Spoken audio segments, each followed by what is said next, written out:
dia a dia de trabalho do profissional de vendas, ele consiste basicamente em persuadir o cliente a comprar os seus produtos através do relacionamento comercial.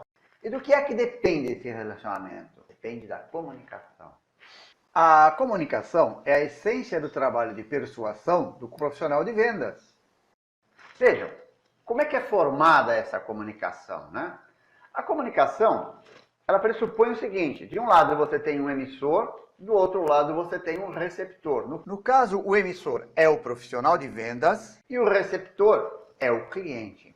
Entre eles, o que flui, o que corre, é a mensagem. O emissor, que é o vendedor, manda uma mensagem para o cliente dá um retorno, também chamado de feedback. Normalmente isso consiste de perguntas, né? São perguntas que o vendedor faz e o cliente responde, ou o contrário. Como essa comunicação depende de pessoas, ela tem, de cada um dos lados, problemas, dificuldades. Então, por exemplo, no caso do emissor, ou seja, no caso do nosso vendedor, ele pode ter problemas com a linguagem. Qual é a linguagem que o cliente percebe melhor? Ele tem que ter essa preocupação, ele tem que trabalhar com uma linguagem que seja acessível ao cliente. Não pode falar uma coisa, termos técnicos complicados, porque não vai ter uma boa recepção. Por outro lado, o conteúdo, né?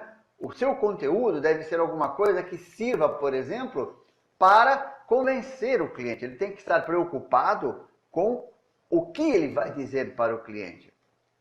A memória é um fator também que pode causar problemas para o nosso atendente, para o emissor. Porque esquecer uma informação, ele vai ter problemas, né? E o conhecimento. É claro que é de se supor que quando o atendente, o nosso emissor, está se comunicando com o receptor, ele tem um grande conhecimento do assunto. Por outro lado, o receptor também apresenta alguns problemas, algumas dificuldades na comunicação.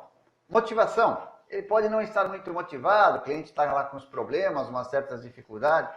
Atenção, ele pode estar com alguma dispersão e, eventualmente, o preconceito. Pode ser que o cliente tenha alguns preconceitos com relação ao trabalho que está sendo executado pelo nosso vendedor. Existem duas coisas que são importantíssimas quando nós falamos de comunicação. É a mensagem verbal, que é o que se diz, e a maneira de dizer, que é o como se diz. A mensagem verbal deve ter três características. Deve ser clara, ou seja, o nosso receptor deve entendê-la perfeitamente. Deve ser atrativa, o nosso receptor deve se interessar pelo seu conteúdo. E deve ser exata, ou seja, deve ser a informação que chega até o receptor, deve ser aquela informação que o nosso emissor queria realmente mandar. Já no que diz respeito à maneira de dizer, isto é, o como se diz, você pode ter também três formas diferentes de dizer. Você pode ter uma comunicação agressiva, passiva ou assertiva.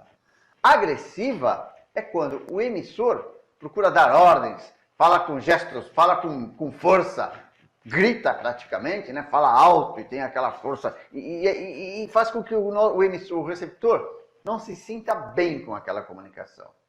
A passiva ou indiferente é aquela que é muito morta, muito fraquinha e que não atinge os objetivos. Ela não chega a fazer com que o receptor se interesse, se empolgue com a informação. Já a assertiva ou a aberta, a comunicação aberta, essa sim é a maneira, ela é forte o suficiente para despertar interesse no nosso receptor, mas não é forte demais a ponto de se tornar agressiva. Temos que entender que comportamento gera comportamento. Essa é uma regra fundamental da comunicação.